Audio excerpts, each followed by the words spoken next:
Ski fitness is really important and you should never skip leg day. But when you're on the mountain, you shouldn't skip arm day either.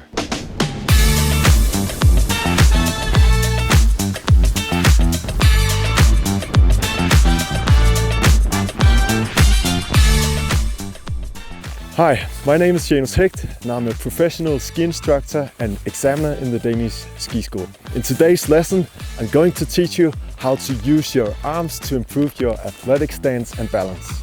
If you're getting low balance scores or low outside ski pressure scores, you may be surprised how much the arms and what you're doing with them impact this. Now I'm going to demonstrate some of the common mistakes that I see that causes problems for people. People use their arms excessively to stop the turn. So that causes them to rotate and end up on their inside ski, losing pressure on their outside ski. Another thing is having their arms here right next to their pockets, and that causes them to go into the back seat. And from here, everything gets more difficult. When people start to experiment with having their arms more in front of the body, that's a good thing. It helps them get into a more forward stance. But what they tend to do is they have them in this stiff and rigid position, causing the whole body to become more stiff. And remember, good skiing is about movement. It's about good movements. You don't want to be restricted in a rigid position. The best way to find out if you're having some of these issues is to have someone film you. That way you'll be able to see what you're doing with your arms.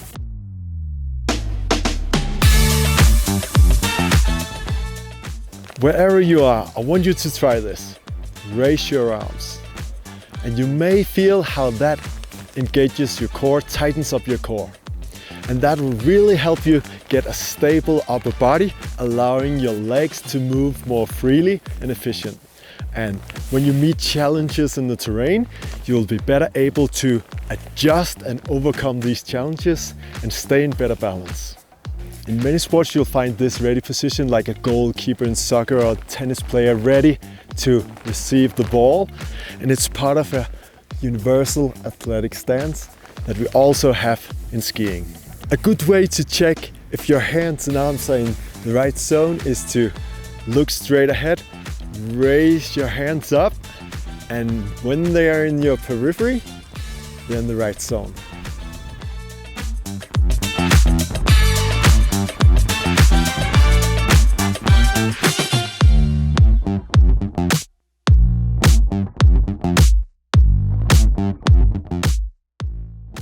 Set your app into the fore and aft monitor mode. This monitor reads out a score for each turn you make that tells you how balanced you are. And I want you to make sure that you're staying within the 45 to 60 range. That tells you that you're in a good balanced position around the middle. This monitor reads out your fore-aft ratio. So keep doing each exercise until you feel comfortable getting scores between 45 and 60. If you find the numbers too distracting, it's perfectly fine to do it without. And then you can always return to check to see what your numbers are. Let's get into the drills for better arm movements. I want you to find a nice calm slope with plenty of room to practice on. Let's go.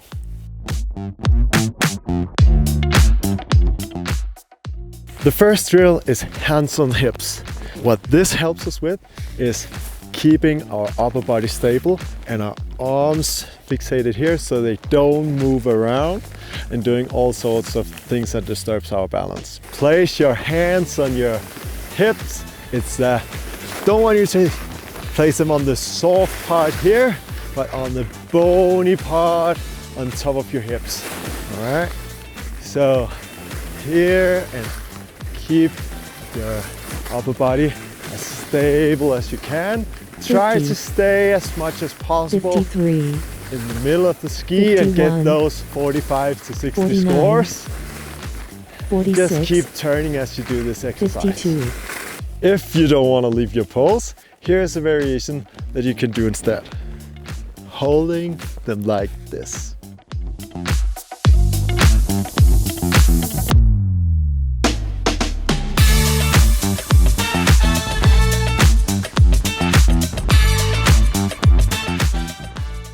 The next exercise is hands on opposite shoulders. So this is a variation of the first one, having your hands a little bit higher, challenging your balance in a slightly different way. They're also a bit closer to final form, so that's where we're working towards. Also for this one, make sure that you stay in that range between 45 and 60. Again, keep your 48. upper body stable. 51, Keep turning. 48, 49, If you don't want to leave your poles behind, you can have them like this, and you can still have your hands on the opposite shoulder.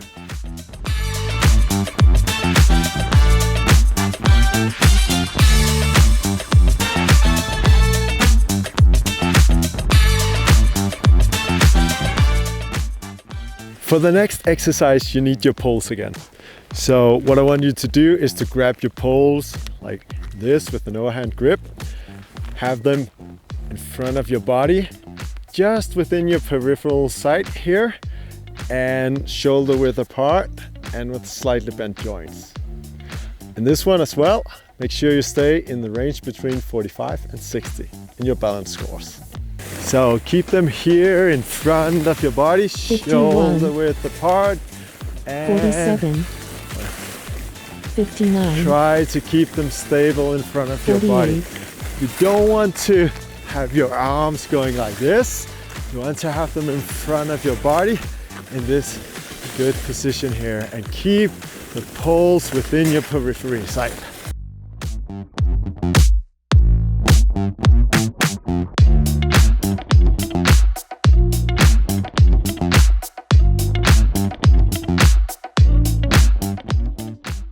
In the previous exercise, we used our pole to help us keep our hands in the right position and don't move around too much.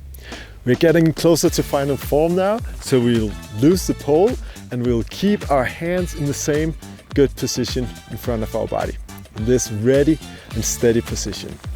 So now we have our hands and arms in the same position as before, where we had the pole, but now we don't have the support of holding the pole. So make sure that you keep your arms and hands in this good position as before. 46, Also make sure to check at this point 51, if you can keep your balance 47, scores within the 45 to 45. 60 range. The variation with the poles looks like this. And the idea here is that you're not able to do a pole plant because that may have been causing some of the problems that you experienced with your balance.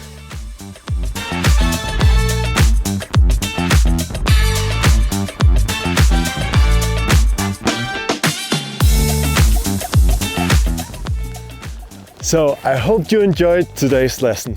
The main takeaway is that your arms and hands can have a huge impact on your skiing. The important thing is your arms help your balance and doesn't throw you off. Now that you have done these drills and you have improved your arm and hand positions, you can consider integrating or reintegrating your pole plant.